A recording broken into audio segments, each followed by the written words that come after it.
हमारी cadet training होती है, brand of camaraderie, how has it influenced you? क्या वेनेजुएला में हुआ, क्या इजराइल एंड रशिया ने फ्रंट लाइंस पे सर्व करा है? कुछ महसूस होता है बीइंग अ वेटरन नाउ, जो ड्रॉ करती है so called electronic and tactical warfare? आप चाहे उसको इलेक्ट्रॉनिक जैम करो, साइबर अटैक करो, you are totally right because you defending your country. I guess core of signals is nervous system of the Indian army. Corps of signals का mandate जो है telecom, IT, cyber security, electronic warfare. सच्चाई में sir, where do you feel that India truly stands on a global level? सच ही बोलिए। Army जाती है लड़ाई पे तो एक हथियार लेके नहीं जाती, आर्मर्ड, मैकिन्फ और इन्फेंट्री। हम जो प्रोसीजर्स यूज करते हैं जैसे alpha, bravo, charlie, and we have names for all commanding officers, tiger, lion, ऐसे हमने कोड्स बना रखे हैं। Somewhere feel that this year of wars, China also tries to put up an aggressive mini attacks चलते रहते हैं, Philippines के ऊपर अपनी सुप्रीमेसी दिखाते रहते हैं, अब जापान के ऊपर भी आ रहे हैं। सो इस चीज में how do India navigate it?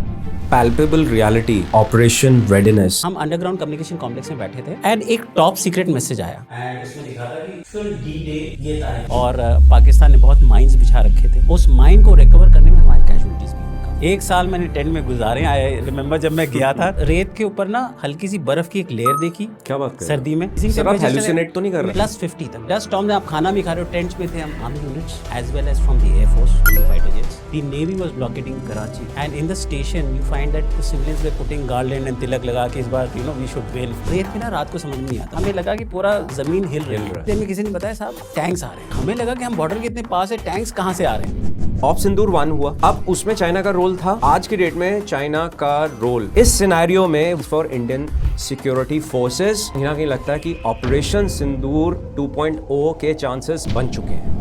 Op सिंदूर से सबसे ज्यादा फायदा किसको हुआ? आसिम मुनीर को। चाइना का बहुत इंपॉर्टेंट रोल था in op Sindoor 1। Post op Sindoor 1 Asim Munir has cozied up with Trump. So India forever will it always do the fire fighting? Right now last कुछ सालों से हमारी से होने लगी, हम सोचने लगे। इससे पहले तो हमारी औकात भी नहीं थी सोचने के लिए। चाइना ने अटैक करना है, हमारे power grid, rail network, airport सब कुछ जेपरडाइज कर देगा for certain duration. Kinetics and non-kinetic systems being active all across the world. About Ukraine, Russia, what happened in Sri Lanka, what happened in Nepal, what is Bangladesh is burning.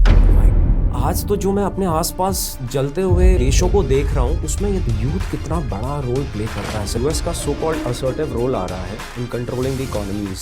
World is in a flux today. Germany ने गलती की, Russia पे attack करके Germany खत्म हो गया। उन्होंने Iraq में भी बहुत गड़बड़ किया, मिडिल ईस्ट ऑयल के लिए बहुत कुछ किया, बट उन्होंने CIA और डीप स्टेट में बहुत सारे रिजीम चेंजेस, बहुत सारे nefarious activities. Their earning was primary through Afghanistan में before Taliban had come, CIA was not only for the narcotics which was affecting US countries. Russia, India, China, which are the stronger countries and which lead the world, they are now contesting against US, is trying to handle its hegemony in some way. Tariffs डाला Trump ने, पैसे कमाने के लिए, it went the other way around. एक जो discipline होता है एक सोल्जर का और एक जो क्यूरियोसिटी होती है एक साइंटिस्ट की, ये कैसे कोएग्जिस्ट करती है एक इंसान के अंदर? बट मुझे साइंस, टेक्नोलॉजी, पढ़ाई अच्छी लगती है। देखिए, ये है हंटर स्क्वाड्रन के छात्र। That is why he was looked down upon. In Hunter squad कहानी भूत प्रेतों की कहानी नहीं है।